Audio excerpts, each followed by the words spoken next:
누가복음의 첫 장, 우리가 잘 아는 예수님의 탄생 이야기는 과연 어디에서 온 걸까요? 혹시 후대에 아름답게 꾸며낸 이야기일까요? 아니면 역사의 현장에서 나온 생생한 기록일까요? 신학자 제이 그레샴 메이체는 그의 대표작 그리스도의 동정녀 탄생에서 바로 이 질문에 대한 답을 찾아 나섭니다. 자, 오늘은 메이첸의 날카로운 분석을 따라서 이 이야기의 진짜 뿌리가 어딘지 한번 파헤쳐보겠습니다.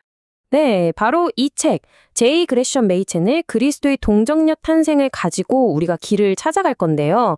특히 이 책의 3장은 마치 문학 탐정처럼 누가복음의 첫 2장을 해부하면서 그 안에 숨겨진 단서들을 하나씩 우리에게 보여줍니다. 자, 메이첸이 파고드는 핵심 질문 바로 이겁니다. 누가복음의 탄생 이야기가 말이죠. 나중에 헬라 문화권의 기독교인들이 만들어낸 세련된 창작물일까요? 아니면 그보다 훨씬 오래전 저 팔레스타인 땅에 깊이 뿌리 내린 실제 전승일까요? 이 두 가지 가능성이 오늘 분석의 핵심 대립구도라고 할 수 있겠습니다.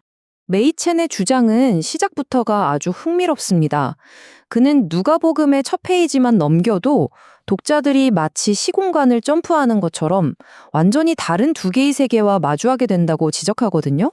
이건 정말 극적인 문체 변화라고 할 수 있죠.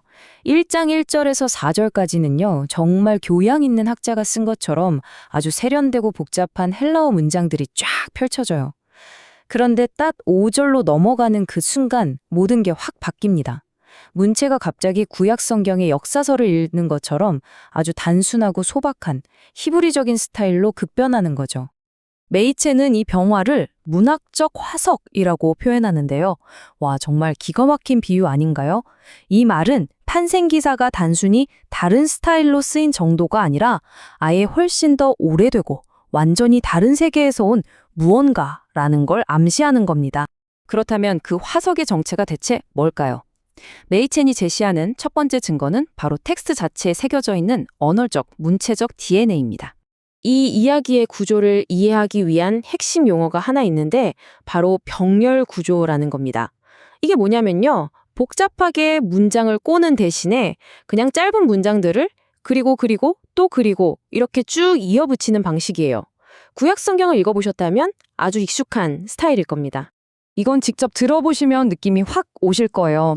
사가랴라는 제사장이 있었고 그의 아내가 있었고 그녀의 이름은 엘리사벳이었고 그들은 둘 다 의인이었고 그들에게는 아이가 없었고 이 그리고가 계속 반복되면서 만들어내는 독특한 리듬, 바로 이게 구약의 리듬인 거죠. 또 다른 핵심 요소는 대구법입니다. 예를 들면 내 영혼이 주를 찬양하며 내 마음이 하나님 내 구주를 기뻐하였음은처럼 하나의 아이디어를 비슷한 구조의 짝으로 표현하는 히브리 시의 특징이죠. 이 기법이 누가복음의 찬송가뿐만 아니라 산문 전체에 녹아들어서 텍스트의 깊은 히브리적인 숨결을 불어넣고 있습니다. 그래서 이게 핵심입니다. 이런 문체적인 특징들이요, 그냥 글 쓰는 기술이 아니라는 거예요.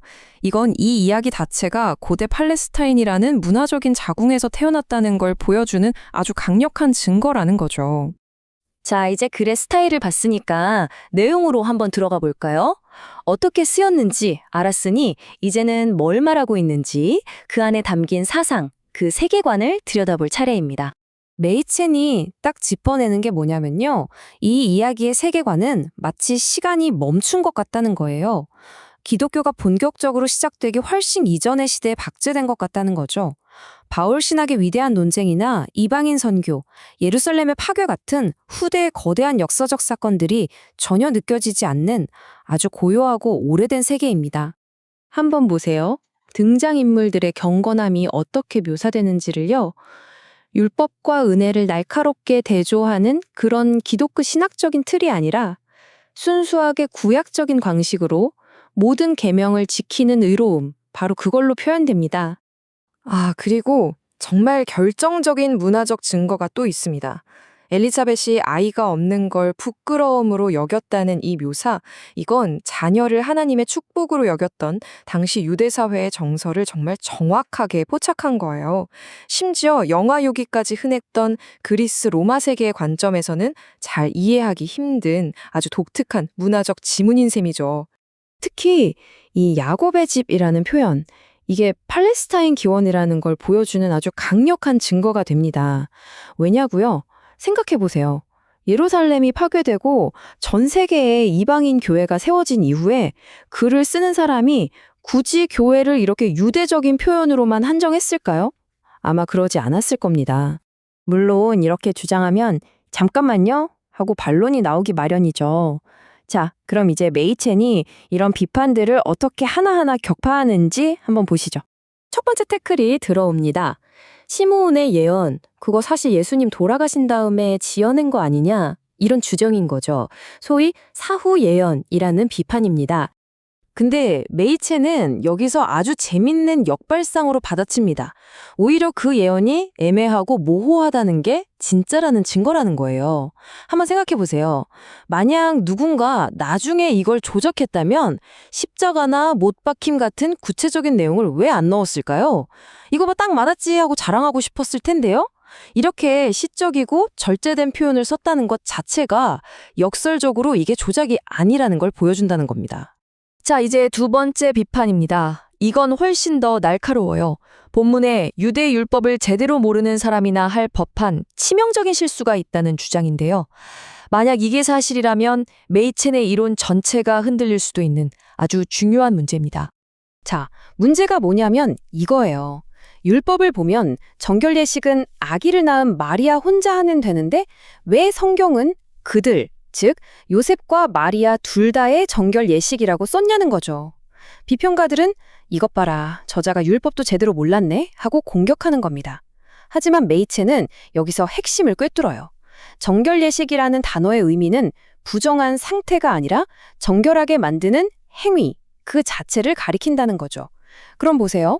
가장으로서 제물을 준비하고 바치는 요셉도 당연히 그 행위에 참여하는 거잖아요. 그러니까 그들이라는 표현은 실수가 아니라 오히려 아주 정확한 표현이라는 결론이 나옵니다. 자, 이렇게 모든 증거와 반박을 다 살펴봤습니다. 이제 메이첸이 내리는 최종 평결을 들어볼 시간이죠. 결국 모든 증거들이 한 곳을 가리키고 있는 겁니다. 문체에서는 구약의 DNA가 발견되고 사상에서는 초기 유대교의 순수함이 느껴지죠. 팔레스타인 문화에 대한 지식은 놀랄 만큼 정확하고 제기됐던 비판들은 오히려 이 이야기의 진정성을 더 단단하게 만들어줄 뿐입니다. 그래서 메이첸이 내리는 최종 결론은 아주 명확하고 단호합니다. 누가복음의 탄생 이야기는요, 후대에 만들어낸 아름다운 신화가 아니라는 겁니다. 이건 역사 속에서 실제 팔레스타인의 초기 기독교 공동체가 지켜온 가장 오래되고 생생한 기억의 조각이라는 거죠. 자, 그래서 이 모든 이야기가 우리에게 마지막으로 이런 질문을 던집니다.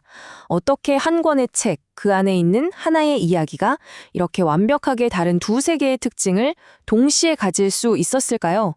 아주 세련된 헬라어 서문 바로 뒤에 어떻게 이렇게 순수한 팔레스타인의 이야기가 화석처럼 박혀 있을 수 있었을까요?